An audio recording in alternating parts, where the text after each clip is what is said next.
तो संसद सदस्यता रद्द होने के बाद राहुल गांधी पार्टी हेडक्वार्टर में मीडिया से बातचीत करते हुए कहा कि भारत में लोकतंत्र पर आक्रमण हो रहा है। क्या राहुल गांधी ने खरी खोटी सुनाई? संसद सदस्यता रद्द होने के बाद राहुल गांधी ने पार्टी हेडक्वार्टर में मीडिया से बातचीत करते हुए कहा कि भारत में लोकतंत्र पर आक्रमण हो रहा है। उन्होंने कहा, मुझे डिस्क्वालीफाई करके डराया नहीं जा सकता। प्रधानमंत्री नरेंद्र मोदी और गौतम अडानी का रिश्ता क्या है? मैं यह सवाल पूछता रहूंगा। मेरी आवाज बंद नहीं कर सकते। मैं एक बार फिर भारत जोड़ो यात्रा शुरू करूंगा। सवाल है कि ये 20,000 करोड़ रुपए किसके हैं? मैंने संसद में प्रूफ देकर जो मीडिया रिपोर्ट से मैंने निकाला, अडानी जी और मोदी जी के रिश्ते के बारे में मैंने बोला। जब नरेंद्र मोदी जी गुजरात के सीएम बने थे तब से रिश्ता है। मैंने संसद में फोटो दिखाया। मैं आगे भी मोदी जी से पूछूंगा 20,000 करोड़ रुपए किसके हैं। मैं जेल में जाने से नहीं डरता, ऐसा राहुल गांधी ने कहा। Bureau report, GSTV। गुजरात की सूरत कोर्ट से आपराधिक मानहानि के मामले में सजा मिलने के बाद राहुल गांधी की संसद सदस्यता रद्द हो गई है। इसके बाद से कांग्रेस और बीजेपी आमने सामने है। संसद की सदस्यता रद्द होने के बाद शनिवार को राहुल गांधी पहली बार मीडिया के सामने आए। इस दौरान उन्होंने बीजेपी को जमकर निशाना साधा।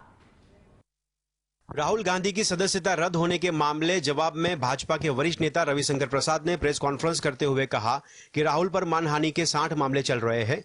उन्होंने पिछड़े समाज का अपमान किया था, यह कहते हुए कि ये सारे मोदी चोर क्यों होते हैं। आलोचना का मतलब गाली देना नहीं होता। राहुल गांधी को 2019 में दिए गए उनके एक भाषण पर सजा हुई है। रविशंकर प्रसाद ने आगे कहा कि राहुल गांधी ने कहा कि मैं सोच समझकर बोलता हूं, तो राहुल गांधी 2019 में जो बोले थे वह सोच समझकर बोले थे जब उन्होंने पिछड़ों का अपमान किया था। Bureau report.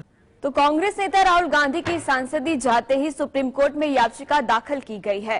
दरअसल केरल की रहने वाली सामाजिक कार्यकर्ता आभा मुरलीधरन ने याचिका दायर कर मांग की है कि जनप्रतिनिधित्व कानूनी की धारा 8(3) को असंवैधानिक करार दिया जाना चाहिए।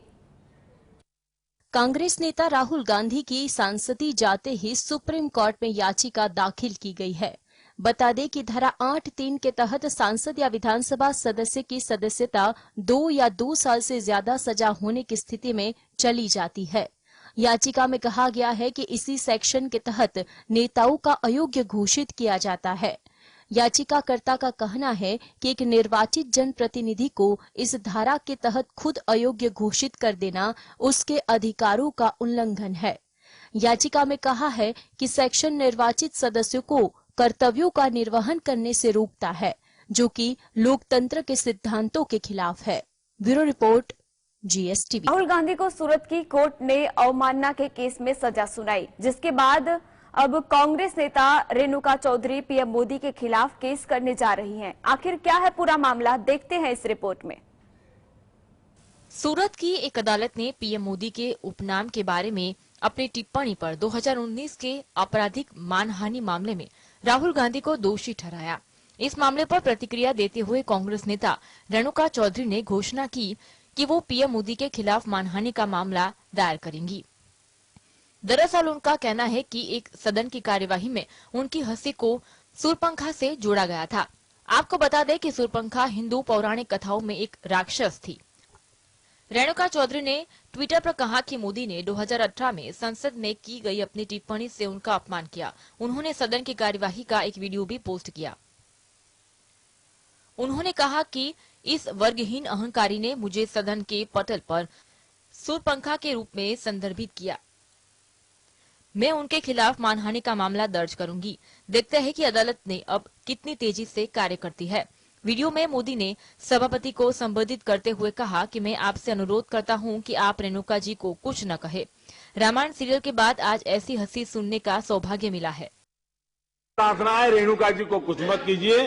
रामायण सीरियल के बाद ऐसी हंसी सुनने का आज सौभाग्य मिला है। जानकारी के अनुसार सभापति ने मोदी के संबोधन के दौरान उनकी हंसी की आवाज सुनने के बाद चौधरी को चुप रहने को कहा था। Bureau report, GS। तो मानहानि मामले में दोषी करार दिए जाने के बाद राहुल गांधी की सांसदी भी चली गई है। लोकसभा सचिवालय ने राहुल गांधी की सदस्यता खत्म करने का नोटिफिकेशन जारी कर दिया है। तो ऐसे में अब सवाल उठता है कि क्या कांग्रेस 2024 के लोकसभा चुनाव में प्रियंका गांधी को प्रोजेक्ट करेगी? मानहानि मामले में दोषी करार दिए जाने के बाद राहुल गांधी की सांसदी भी चली गई है। 13 अप्रैल 2019 को राहुल गांधी ने सारे चोर मोदी ही क्यों वाला बयान दिया था। क्या अब प्रियंका गांधी को प्रोजेक्ट करने का वक्त आ गया है? 2019 के लोकसभा चुनाव से पहले प्रियंका गांधी वाड्रा ने सक्रिय राजनीति में एंट्री की थी। उन्हें कांग्रेस का महासचिव बनाया गया था। हालांकि इसके बावजूद प्रियंका गांधी अभी भी पर्दे के पीछे से ही काम कर रही है। क्या अब पार्टी प्रियंका गांधी को बतौर प्रधानमंत्री उम्मीदवार के तौर पर प्रोजेक्ट करेगी? क्या प्रियंका गांधी की कांग्रेस पार्टी में भूमिका और मजबूत होगी, जो आने वाले समय में निर्धारित होगा? Bureau report. कर्नाटक के पूर्व मुख्यमंत्री और कांग्रेस पार्टी के वरिष्ठ नेता सिद्धारमैया के गुस्से में आपा खोते हुए का एक वीडियो वायरल हो रहा है, जो कि बीते शुक्रवार का है। इस वायरल वीडियो में वह बेंगलुरु में अपने आवास के बाहर एक पार्टी कार्यकर्ता को थप्पड़ मारते हुए नजर आ रहे हैं। ऐसा तो क्या हुआ कि गुस्से में गए सिद्धारमैया? कर्नाटक के पूर्व मुख्यमंत्री और कांग्रेस पार्टी के वरिष्ठ नेता सिद्धारमैया के गुस्से में आपा खोते हुए एक वीडियो वायरल हो रहा है। इस वायरल वीडियो में वह बेंगलुरु में अपने आवास के बाहर एक पार्टी कार्यकर्ता को थप्पड़ मारते हुए नजर आ रहे हैं। दरअसल इस दौरान सिद्धारमैया के आवास के बाहर समर्थकों की भारी भीड़ थी। इस दौरान ही एक कार्यकर्ता उनसे मिलने के लिए जब एकदम करीब पहुंचा तो गुस्से से तिलमिलाए सिद्धारमैया ने उसे जोरदार थप्पड़ जड़ दिया। इसके बाद वो अपनी गाड़ी में बैठे और निकल गए। रिपोर्ट के मुताबिक पार्टी कार्यकर्ता आगामी कर्नाटक विधानसभा चुनाव के लिए टिकट मांगने के लिए वहां आए थे। सिद्धारमैया ने जनवरी में घोषणा की थी कि वह कोलार से चुनाव लड़ेंगे। Bureau report, GSTV. प्रधानमंत्री नरेंद्र मोदी ने शनिवार को कर्नाटक के चिक्कबल्लापुरा में Madhusudan Sai institute of medical science and research का उद्घाटन किया। इस इंस्टीट्यूट में इलाज और मेडिकल की पढ़ाई फ्री में होगी। तो इस दौरान पीएम मोदी ने कार्यक्रम में मौजूद लोगों को संबोधित भी किया। मिशन कर्नाटक को लेकर कैसे जीत पाएगी भाजपा 150 सीटें? प्रधानमंत्री नरेंद्र मोदी ने शनिवार को कर्नाटक ने चिक्कबल्लापुरम में Shri Madhusudan Sai institute of medical science and research का उद्घाटन किया। ये उनका इस साल का राज्य में 7वां दौरा है। भाजपा ने इस राज्य में 150 से ज्यादा सीटों पर जीत हासिल करने का लक्ष्य रखा है। 2018 के विधानसभा चुनाव में भाजपा ने 104 सीटें जरूर जीती थी, लेकिन 224 विधानसभा सीटों वाले कर्नाटक में 113 के बहुमत आंकड़े से 9 सीटें कम रह गई थी, जबकि कांग्रेस को 78 और जेडीएस को 37 सीटें मिली थी। उधर भाजपा के वरिष्ठ नेता बीएस येदियुरप्पा ने भी दावा किया कि कर्नाटक में भाजपा को सत्ता में आने से कोई नहीं रोक सकता। उन्होंने कहा कि कम से कम 130 से 140 सीटें जीतेंगे। Bureau report, GSTV. मोदी ने शनिवार को कर्नाटक में चिक्कबल्लापुर में एक Madhusudan Sai institute of medical science and research का उद्घाटन किया। कर्नाटक में मई महीने में विधानसभा के चुनाव को लेकर क्या भाजपा का प्लान 5B है? कर्नाटक के लिए शनिवार का दिन खास रहा। प्रधानमंत्री मोदी ने कर्नाटक का दौरा किया और चिक्कबल्लापुरम में Shri Madhusudan Sai institute of medical science and research का उद्घाटन किया। कर्नाटक विधानसभा चुनाव को लेकर भाजपा प्लान 5B की भूमिका में होगी। इसके अंतर्गत कर्नाटक में 5 जिले आते हैं।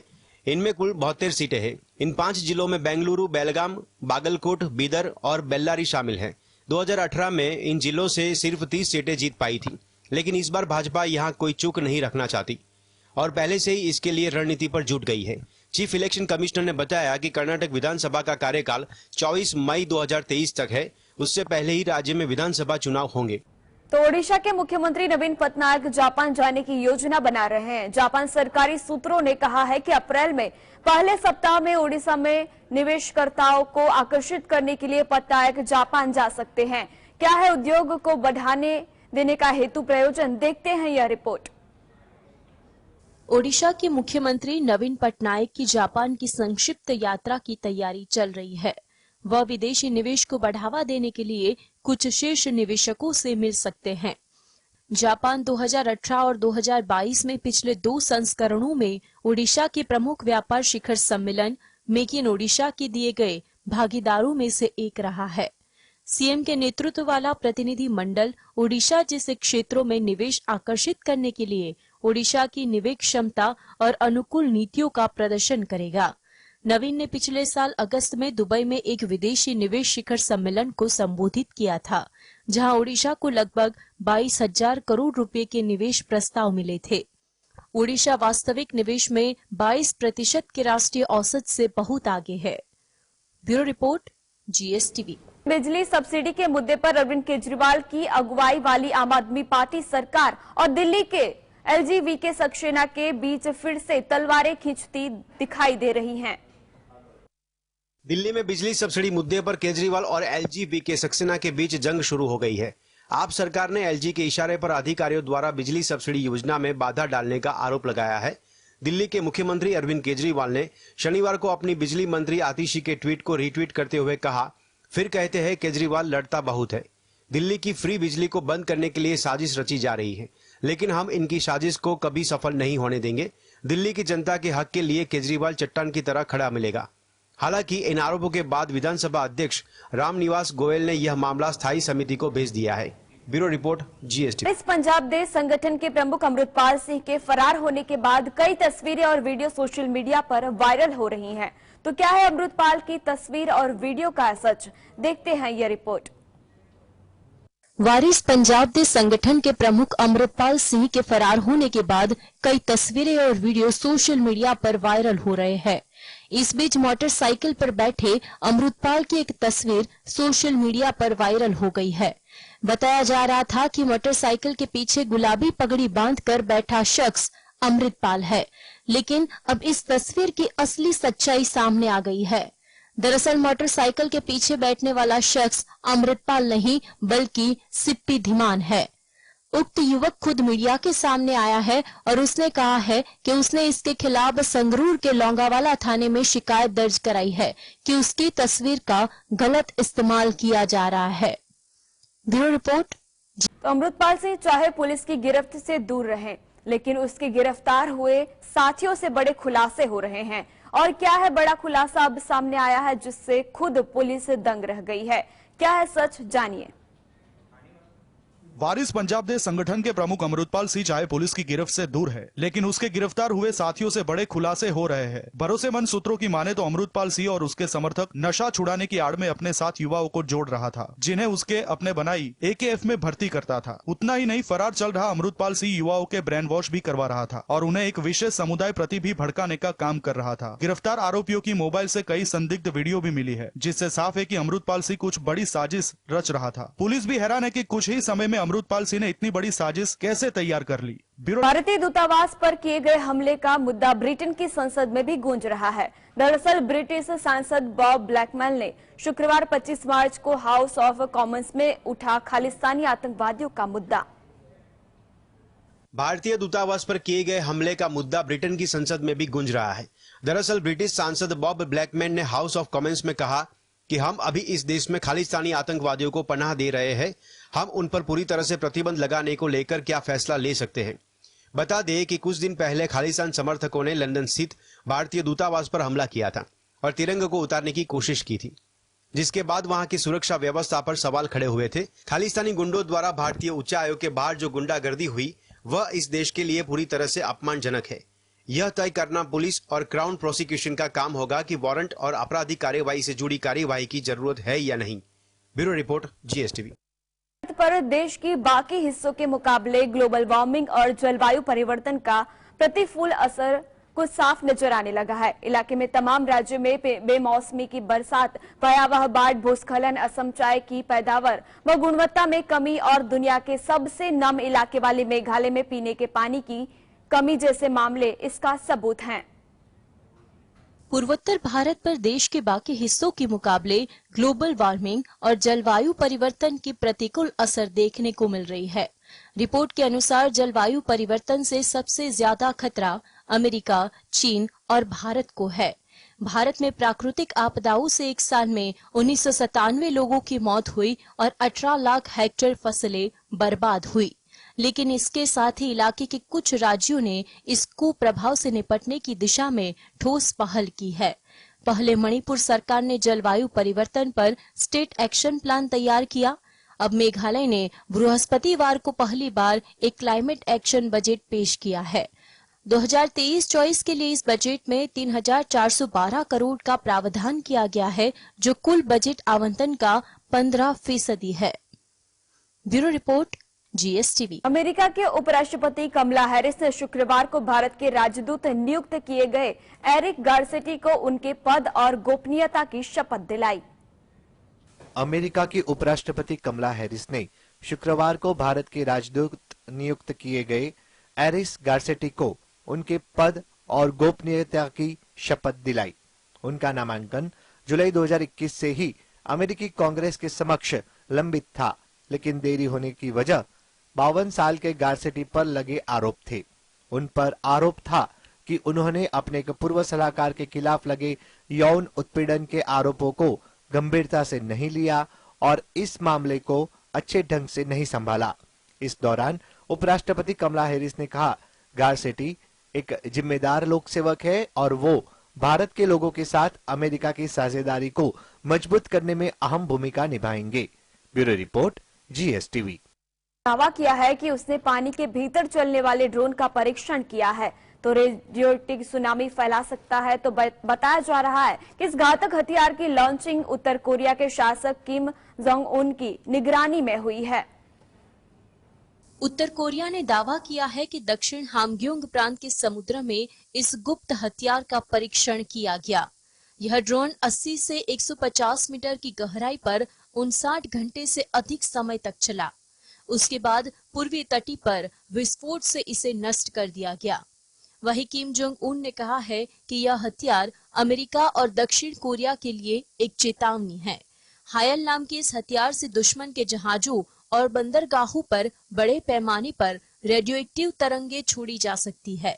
यदि उत्तर कोरिया के इन दावों में सच्चाई है तो इस ड्रोन से भारी तबाही फैलाई जा सकती है। Bureau report, GSTV। इंटेल के सह संस्थापक और पूर्व अध्यक्ष गॉर्डन मूर शुक्रवार को 94 वर्ष की आयु में निधन हो गया। कंपनी और गार्डन एंड बेटी मूर फाउंडेशन ने घोषणा की। कौन थे गॉर्डन मूर, आइए देखते हैं इस रिपोर्ट में। अमेरिका की सिलिकॉन वैली की जानी मानी शख्सियत और टेक्नोलॉजी कंपनी इंटेल कॉरपोरेशन के सह संस्थापक गॉर्डन मूर का 94 साल की उम्र में निधन हो गया है। मूर ने 50 के दशक में सेमीकंडक्टर्स के क्षेत्र में काम करना शुरू किया था। उन्होंने 1968 में अपने लंबे समय तक मित्र रहे रॉबर्ट नॉयस के साथ मिलकर इंटेल की स्थापना की थी। उनकी एक भविष्यवाणी बेहद लोकप्रिय रही, जो मूर का नियम नाम से लोकप्रिय हुई। कंप्यूटर की प्रोसेसिंग शक्ति हर साल दोगुनी हो जाएगी। सेमीकंडक्टर उद्योग के पिता माने जाते हैं गॉर्डन मूर।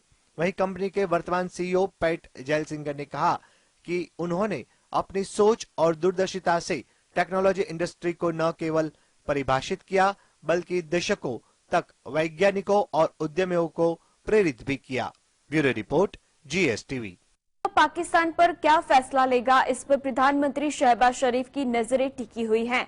इस दुविधा के बीच IMF की तरफ से एक बड़ा बयान दिया गया है। तो आखिर क्या कहा IMF ने, देखते हैं इस रिपोर्ट में।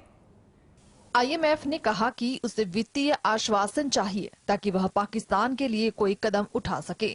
पिछले दिनों श्रीलंका को IMF की तरफ से $3 अरब के राहत पैकेज का ऐलान किया गया था। इसमें से $330 मिलियन की तुरंत मदद की बात कही गई थी। यह खबर पाकिस्तान के लिए काफी परेशान करने वाली थी। पिछले 3 सालों से देश को IMF से मदद का इंतजार है। पाकिस्तान को सऊदी अरब से इस वित्तीय मदद की काफी जरूरत है। वही सऊदी के साथ भी उसकी वार्ता अटकी हुई है। साथ ही जो खेल चीन ने श्रीलंका के साथ खेला था, वही अब पाकिस्तान के साथ हो रहा है। कर्ज के पुनर्गठन पर वह टस से मस नहीं हो रहा है, जिससे पाकिस्तान की मुश्किल और बढ़ती जा रही है। Bureau report. नहीं सुधरेगा पाकिस्तान, ऐसा इसलिए कहना पड़ रहा है क्योंकि फकीरी की कगार पर बैठे पाकिस्तान एक ऐसा काम कर दिया है जिससे उस पर इंटरनेशनल मॉनिटरिंग फंड चिढ़ गया है। पहले पेट्रोल डीजल के दामों में बेतहाशा बढ़ोतरी करने के बाद पाकिस्तान की शहबाज सरकार ने पिछले दिनों 2 पहिया और 3 पहिया वाहन मालिकों को पेट्रोलियम सब्सिडी देने का ऐलान किया, जो कि वो बात IMF को जरा भी पसंद नहीं आई। अपने इतिहास के सबसे बड़े आर्थिक संकट से जूझ रहे पाकिस्तान के हाल हर बीते दिन के साथ और भी बदहाल होते जा रहे हैं। खाली सरकारी खजाना, लगभग खत्म होता विदेशी मुद्रा भंडार और चरम पर पहुंची महंगाई के चलते रोटी को मोहताज जनता, यही हाल है पाकिस्तान का। पाकिस्तान लगातार अंतर्राष्ट्रीय मुद्रा कोष से मदद की गुहार लगा रहा है, लेकिन उसकी सुनवाई नहीं हो रही है। इस बीच पाकिस्तान ने एक ऐसा काम कर दिया है जिससे IMF की नाराजगी सामने आई है। Bureau report, GSTV। पाकिस्तान में पूर्व प्रधानमंत्री इमरान खान का विवाद यथावत चल रहा है, तो दूसरी ओर लाहौर के सभी प्रमुख प्रवेश द्वार बंद कर दिए गए हैं। क्या कारण, आइए जानते हैं। नापाक पाकिस्तान में कोई सुकून से जी नहीं सकता, ये बात सही होती नजर आ रही है, क्योंकि पाकिस्तान में आज पूर्व प्रधानमंत्री इमरान खान की पार्टी तहरीक इंसाफ की रैली को देखते हुए लाहौर के सभी प्रमुख प्रवेश द्वार बंद कर दिए गए हैं। पीटीआई की कार्यकर्ताओं को शहर में प्रवेश न करने देने के लिए प्रशासन ने प्रमुख सड़कों पर कंटेनर खड़े कर दिए हैं। रवि टोल प्लाजा, सिगियन ब्रिज रोड को बंद कर दिया गया था। दूसरी ओर मीनार पाकिस्तान की ओर जाने वाली सभी सड़कों पर कंटेनर खड़े कर दिए गए हैं। इससे आम लोगों को भी सफर करने में दिक्कत हो रही थी। लाहौर में मीनार पाकिस्तान में पीटीआई का आज एक रैली का कार्यक्रम था। Bureau report, GSTV. इसमें पेंशन मिलने की उम्र बढ़ाने को लेकर हिंसक विरोध प्रदर्शन हो रहे हैं। इस क्रम में प्रदर्शनकारियों ने बॉर्डर टाउन हॉल में आग लगा दी। इस आग में इमारत का दरवाजा बुरी तरह झुलस गया। इस दौरान प्रदर्शनकारियों की पुलिस के साथ झड़प भी हुई। तो आखिरकार प्रदर्शनकारियों का क्या है कहना, देखते हैं इस रिपोर्ट में। फ्रांस में पेंशन मिलने की उम्र बढ़ाने को लेकर हिंसक विरोध प्रदर्शन हो रहे हैं। गृह मंत्रालय के आंकड़ों के मुताबिक फ्रांस में करीब 10 लाख लोगों ने सड़क पर उतरकर विरोध प्रदर्शन में हिस्सा लिया। प्रदर्शनकारी की बात थी कि इस सुधार के विरोध में लोग हैं। यहाँ पर लोकतंत्र का कोई मतलब नहीं रह गया है, हमारा कोई प्रतिनिधित्व नहीं है और हम इससे तंग आ चुके हैं। एक अन्य प्रदर्शनकारी ने सूत्र से कहा, इस विरोध प्रदर्शन के जरिए हम अपनी आवाज पहुंचाना चाहते हैं, क्योंकि दूसरे किसी तरीके से ये सुधार वापस नहीं लाया जाएगा। विरोध प्रदर्शन के चलते रेल यातायात और तेल रिफाइनरी का काम प्रभावित हुआ है और कुछ लोगों को चोटें भी आई है। Bureau report, GSTV. Taarak Mehta Ka Ooltah चश्मा पिछले 15 सालों से दर्शकों को एंटरटेन कर रहा है। प्रोड्यूसर असित कुमार मोदी ने खुलासा किया है कि वह तारक मेहता का उल्टा चश्मा यूनिवर्स बनाने का प्लान कर रहे हैं। जानिए पूरी details. Popular TV show Taarak Mehta Ka Ooltah चश्मा के प्रोड्यूसर असित कुमार मोदी ने खुलासा किया है कि वह तारक मेहता का उल्टा चश्मा यूनिवर्स बनाने का प्लान कर रहे हैं। पिछले साल मेकर्स ने शो पर एक कार्टून सीरीज लॉन्च किया था। वहीं तारक मेहता शो पर रन जेठा रन गेम भी लॉन्च हो चुका है, जिसे लोगों ने बहुत पसंद किया। अब प्रोड्यूसर असित कुमार मोदी ने खुलासा किया है कि वह तारक मेहता का उल्टा चश्मा यूनिवर्स क्रिएट करने का प्लान बना रहे हैं। एक निजी चैनल के साथ बात करते असित मोदी ने कहा कि लोग शो को बहुत पसंद करते हैं। 15 साल हो गए और लोग अभी भी इसे देख रहे हैं। Bureau report, GSTV. तो अमेरिकी फेडरल रिजर्व के बाद आरबीआई भी बढ़ा सकता है दरें, जिससे एक बार फिर से बढ़ सकती है आपकी ईएमआई। अमेरिकी केंद्रीय बैंक के इस फैसले के बाद अप्रैल के पहले हफ्ते में भारतीय रिजर्व बैंक भी दरों में 0.25% की बढ़ोतरी कर सकता है। इसी हफ्ते ईसीबी ने भी इजाफा किया था। अमेरिकी फेडरल रिजर्व ने ब्याज दरों में 25 आधार अंक की बढ़ोतरी की घोषणा की है। इसको देखते हुए अगले महीने भारतीय रिजर्व बैंक अपनी द्विमासिक मौद्रिक समीक्षा में नीतिगत दरों में वृद्धि कर सकता है। अगर ऐसा हुआ तो आपकी ईएमआई पर असर तो पड़ेगी ही, साथ में पर्सनल लोन से लेकर होम लोन तक के महंगे होने की आशंका बढ़ गई है। इस वृद्धि के साथ फेडरल रिजर्व की ब्याज दरें अब 4.75 से 5% पहुंच गई है। ब्याज दरों का यह स्तर 2008 की आर्थिक मंदी के समय पर हुआ करता था। पिछले साल मार्च 2022 के बाद से फेड ने 9 बार ब्याज दरों में इजाफा किया है। अमेरिकी फेड रिजर्व के चेयरमैन पॉवेल ने साफ कहा कि अगर जरूरत पड़ी तो आगे भी दरें बढ़ाने को तैयार है। ब्यूरो